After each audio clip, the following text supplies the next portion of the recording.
This is a read aloud of the simplified version of the tall tale Balina, written by Michael Sandler, illustrated by Michelle Shapiro.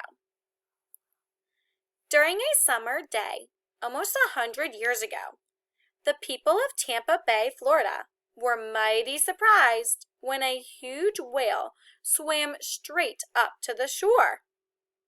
The beached whale sat there, half out of the water, half in, its mouth wide open as if to invite inspection. Everyone stopped and stared, but one Tampa resident who walked across the beach. He wanted a closer look. It was a brave move. There is something stirring in there, he thought. Something is moving around inside.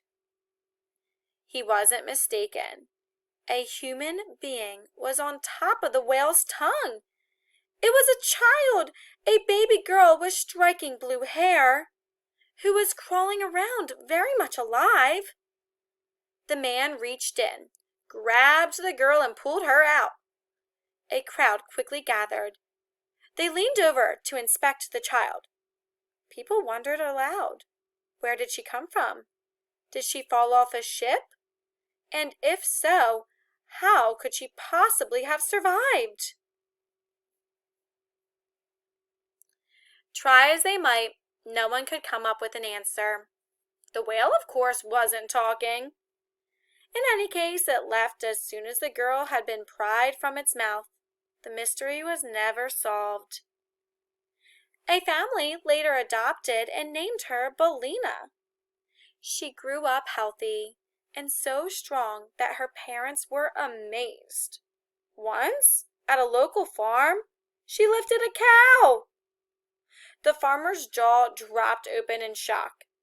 When the poor animal started bellowing, Balina quickly set it down. Balina was unusual in other ways as well. She rarely spoke. Instead, she made a strange, whale-like cry. She also had a strange love for water. Each day during the summer, Balina begged her parents to take her to the beach. She would swim for hours on end, swimming twice as well as any marine creature and never getting tired. "Where did you go?"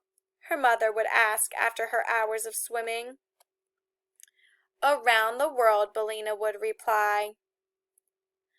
Balina was happier in the water than any place else. Because of this, she went to work in the harbor after graduating from high school. Not doing what you might think, however. Balina started working as a tugboat. That's right. She worked as a tugboat, not on one. Balina pulled ships in and out of the harbor herself. She was so strong that she could swim through the water towing a ship. To do so, she used a line fixed around her waist. No ship was too large. Even mighty cruise ships were no problem. Locals grew used to watching her work, and tourists were amazed. Real tugboat owners weren't pleased. They made lots of money and charged big fees. Balina would do it for less money. After all, she was really doing it for the fun. The tugboat operators were losing business. They weren't happy about it. One day they got together and hatched up a plan. They wrote to the mayor and complained about Balina. The mayor had once run a tugboat herself. She didn't want to betray her former buddies. Before Balina knew it, her work was gone. The mayor had passed a law. Only boats, not humans, could operate as tugboats. Balina wasn't happy. Without her work, she felt like an outcast. One day, something happened that caused Balina to win her job back. A huge storm developed. Conditions were very bad. Most ships tried to avoid it. Many made it safely back to harbor. One huge passenger vessel did not. It found itself caught in the rocks not too far from the shore. From shore, the harbor masters watched helplessly. Staring through telescopes, they could see a rescue was needed, but no one could perform it.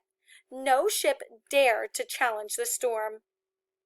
Balina, however, jumped straight into the raging ocean. She swam right through the foaming waves that could tear a ship in half. In minutes, she had arrived at the stricken ship. She waved to the horrified captain. Then, pushing off against the rocks, she freed the vessel from its aquatic trap.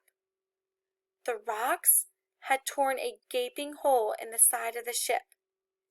If she set it back in the water, the ship would certainly sink. Balina flipped on her back, still holding the ship up in the air. Then she kicked her legs all the way back to Tampa, with the ship safely above water.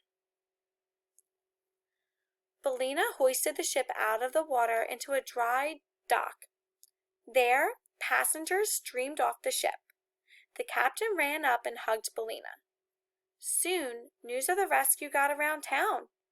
Balina's reputation grew. Faced with the pressure from the public, the mayor had no choice. She couldn't keep a hero out of a job. She canceled the tugboat law, and Balina was free to work again. For years, that's how it went. Then one day, a group of whales appeared at the entrance to the harbor. They waded in the water, singing a melodic whale song.